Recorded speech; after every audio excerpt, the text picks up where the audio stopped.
तेजस्वी के दबाव में फैसला लेते दिख रहे हैं नीतीश कुमार। अपने ही वर्षों पुराने फैसलों को पलट रहे हैं नीतीश। सरकार पर दिख रहा है तेजस्वी यादव का कंट्रोल। नीतीश कुमार बिहार के सीएम हैं, लेकिन सरकार में उनकी ज्यादा चलती नहीं दिख रही है। नीतीश कोई ऐलान करते हैं, लेकिन इसके बाद वो डिप्टी सीएम की ओर देखते हैं। कई बार तेजस्वी को आपत्ति होती है तो ऐलान हवाई वादा हो जाता है और इसके संकेत बार बार मिल रहे हैं। सरकार में तेजस्वी यादव की दखलंदाजी बढ़ती जा रही है। इस साल के जनवरी में नीतीश कुमार ने दावा किया था कि वो जल्दी मंत्रिमंडल का विस्तार करने वाले हैं, लेकिन तेजस्वी यादव ने बात काटते हुए कहा कि कोई मंत्री नहीं बन रहा है। 4 माह बीत गए, सीएम की जगह डिप्टी सीएम की बात ही सही साबित हुई है।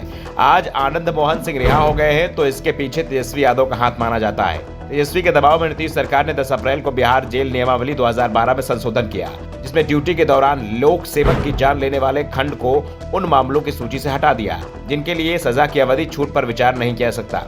इसके बाद सरकार की ओर से 27 लोगों की रिहाई की सूचना तैयार की गई, जिसमें गोपालगंज के तत्कालीन डीएम की जान लेने के मामले में दोषी राजपूत नेता आनंद मोहन सिंह का नाम भी शामिल था। सरकार के इस फैसले के बाद वो जेल से रिहा हो चुके हैं। ऐसा माना जाता है कि राजपूत वोटर को अपने पाले में करने के लिए आरजेडी जेडीयू गठबंधन की सरकार ने फैसला किया है। एक और फैसला देखिए जहां नीतीश को तेजस्वी के दबाव में पलटना पड़ा है। नीतीश कुमार की कैबिनेट ने बिहार लोक सेवा आयोग के माध्यम से नियुक्त शिक्षकों को सरकारी कर्मचारी का दर्जा देने का फैसला किया है। इसके पहले 2006 से पंचायती राज संस्थाओं के जरिए नियुक्तियां होती थी, जिसका आरजेडी विरोध करती रही है। नई नियुक्ति नीति से मौजूदा 4 लाख नियोजित शिक्षक नाराज हो गए। भाजपा सरकार की सहयोगी सीपीआई एमएल दोनों ही शिक्षकों के समर्थन में उतर आई हैं। बिहार कांग्रेस अध्यक्ष अखिलेश सिंह ने भी शिक्षकों को समर्थन देने का आश्वासन दिया है, लेकिन चलती तेजस्वी की ही दिख रही है।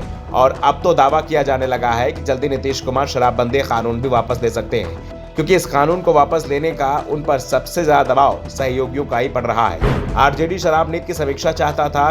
कांग्रेस और पूर्व सीएम जीतन राम मांझी की भी यही राय है। जेल कानून में संशोधन से नीतीश कुमार की इमेज को नुकसान पहुंचा है। ऐसे में शराबबंदी कानून को तो वापस लेते हैं तो रही सही कसर और भी पूरी हो जाएगी। नीतीश हमेशा कहते हैं कि अपराध के मामले में कोई समझौता नहीं करेंगे, लेकिन तेजस्वी यादव के दबाव में वो अपनी ही कई बातों से पलटते दिख रहे हैं। वैसे नीतीश कुमार को सोशल इंजीनियरिंग के मास्टर के रूप में माना जाता है। आरजेडी के साथ मिलकर काम करते हुए वो उस गैप को पाटने की कोशिश कर रहे हैं जिसका इस्तेमाल बीजेपी उनके खिलाफ कर सकती है। आनंद मोहन सिंह के मामले में तो बीजेपी चुप दिखाई दे रही है। उसके पीछे सबसे बड़ा कारण राज्य में करीब 5.5% राजपूत वोट है। आनंद मोहन सिंह को इस समुदाय का बड़ा नेता माना जाता है और राजपूत समुदाय की सहानुभूति भी आनंद मोहन सिंह के साथ दिखाई दे रही है, जिस कारण से कोई भी दल आनंद मोहन की रिहाई का विरोध नहीं कर पा रहा है।